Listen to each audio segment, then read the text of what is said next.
আমরা বাড়ির বউরা কখন বেশি অসহায় বোধ করি জানেন?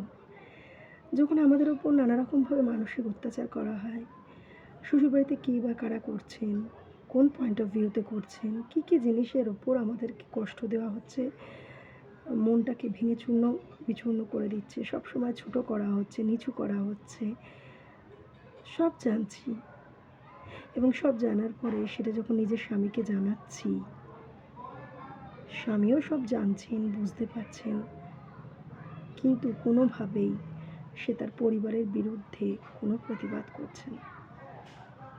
তখন মনে হয় আমরা খুব অসহায়। হয়তো তারা আ স্বামী তার পরিবারের বিরুদ্ধে যেতে চান না, সম্পর্ক খারাপ হবে বলে। তাহলে আমরা কি? আমাদের সাথে কোনো সম্পর্ক নেই আমাদের স্বামীর। আমরা কোথায় যাব?